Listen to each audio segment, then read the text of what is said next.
I mean, you make a really good point, and I know this is not popular nowadays, but there was a study by a scholar of anthropology. It came out years ago, and he wrote a book called Sex and Culture, and he studied about 80 different civilizations, and he he noted how every time the civilization reached a point where sexual behavior became loose, so they started off, monogamous or just in a marriage context. But whenever the culture of the society reached a point where the people could start having, casual sex, as we call it today, he said within 3 generations, that society collapsed. Always.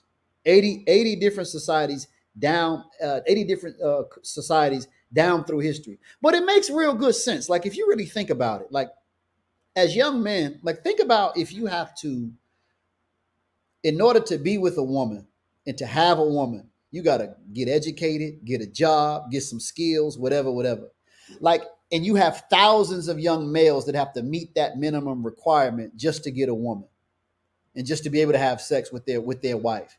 Then quite naturally, that's going to make the society more productive because you have more men going to school, you have more men getting jobs, getting skills, you have more men working. But when you remove that, it's sort of like a prerequisite where you can start having sex without having a job, without having education, without having any skills. Then the incentive for a lot of men to go out and do what they need to do to qualify for another man to say, you can have my daughter, traditionally. You know what I'm saying? That spirit is gone. So the brother, he having all, you got to think about it, man. And ejaculation takes a lot of your energy out. Like, it actually does. Like, you sit there, especially when there's no responsibility behind it. And I hate to be, I don't want to, I'm not getting into the abortion argument. I'm not talking about, because that's a complicated subject. But we live in a society now where we can get a child aborted, we can wear condoms, we can have the day after pill, we can do so many things that takes us away from any amount of responsibility. And I think with women, because they have the child, because they carry that baby, they're breastfed with milk, they feel that. Like, I was telling my wife, she's pregnant. I'm like, man, what is it like to feel an actual human inside of you? Like, that's weird to me. We only see that on movies, like with aliens and whatnot. We see that on sci-fi movies, but women actually experience that.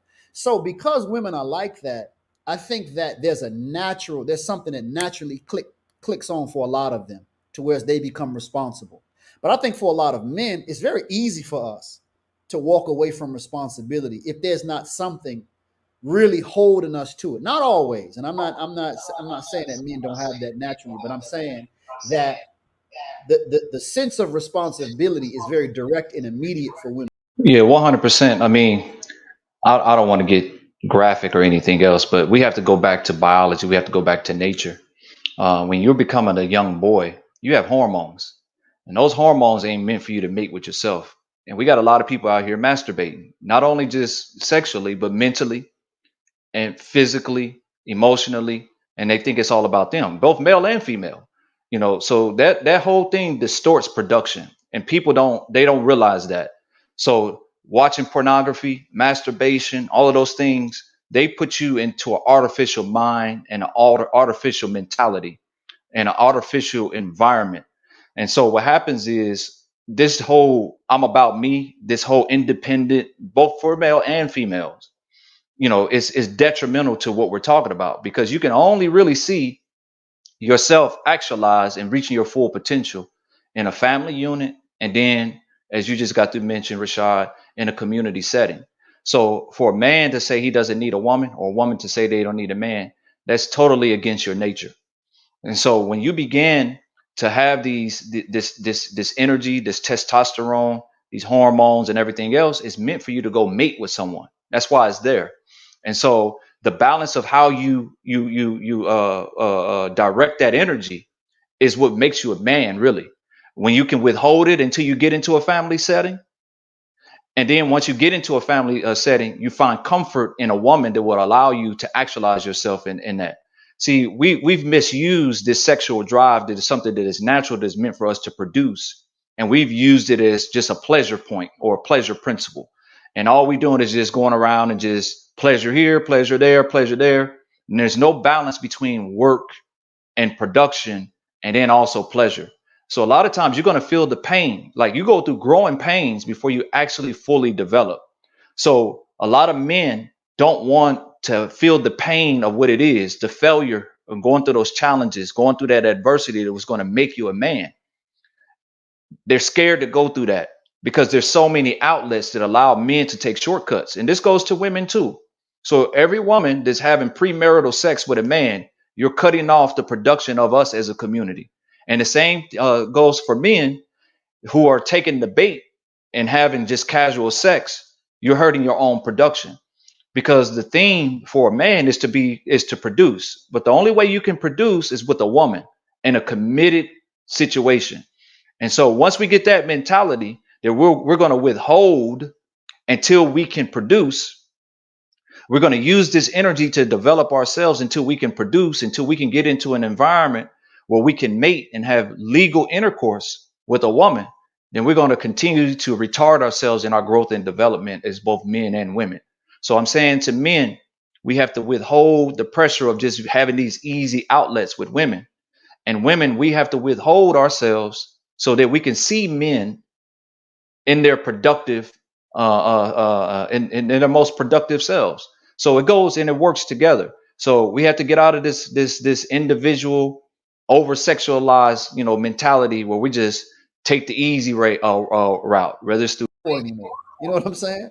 Brother be at war and he fighting war. He know he got to get home because he trying to get home to his woman. Brother working, he want to come home to his woman. But if a man could have that experience any and everywhere, what's his incentive at a base level? Yeah, and I would add something to what you said, Rashad, and that's that when a woman becomes pregnant, the man becomes pregnant too. He becomes pregnant spiritually and intellectually because he understands that there's a responsibility. So he becomes pregnant with ideas on how to produce and maintain that environment and make life easier for that woman. Think you all are making some good points. What advice would you give? Because we're really talking about the value of black men, but we're going into the value of family, the value of women, how they can support men. What advice would you all give to young men who are at that age where they are coming into manhood? You know what I'm saying? To qualify themselves or to actualize more of their value. What would you tell them? If you can give one thing, what should they focus on first? Man, I would say one word: cultivate. Cultivate your skills, cultivate, find out what your gift is, find out what it is that you do well and cultivate that talent. Learn skills, learn how to produce. That's what I would say. Because it's all connected to what we're talking about. I mean, you're only as good as what you can offer as far as value is concerned. So you have to put yourself in a position to where you can cultivate within yourself things of value. But it has to be, and value is relative because I mean, a person that can garden in who's in the agricultural industry, he's of more value than a person that may know how to code and develop software somewhere else. So you have to make your value relevant to where what type of environment you're in. So that takes some foresight, thinking ahead, like, okay, I see where the world is going. I need to cultivate this type of a talent. And I got to think, okay, is this talent going to be relevant? Is this skill going to be relevant? 5 years, 10 years, 15 years down the line. So I would say cultivate is the number one thing. Cultivate so that you can start to produce.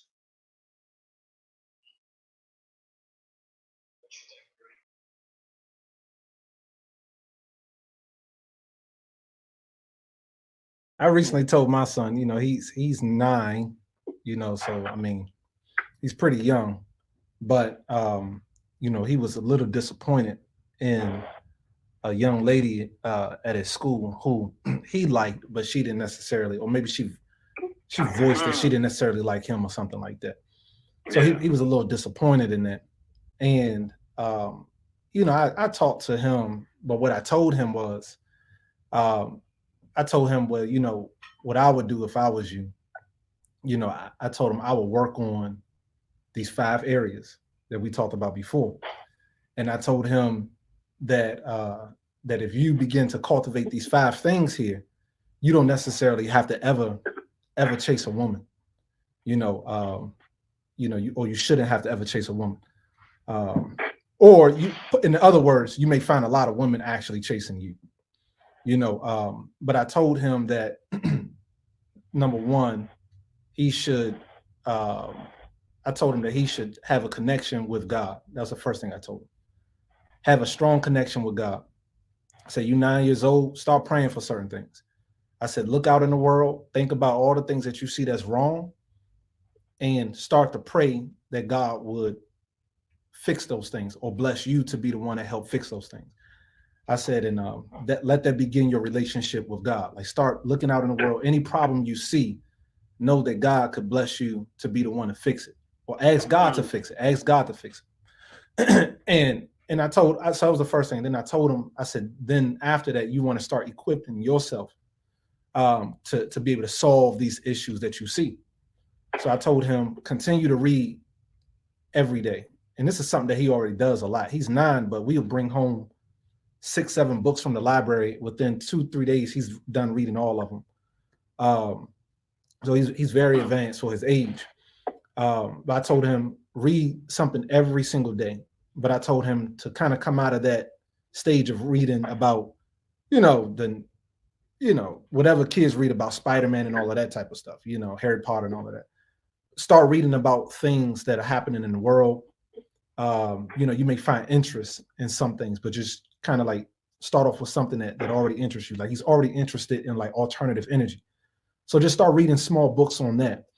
But then I went down the line, reading, working out every day. And I told him why. I said, listen, man, if you in the classroom, she may have told you that she don't like you, but you're very smart. You're very intelligent. And I could guarantee you 9 times out of 10, she actually does.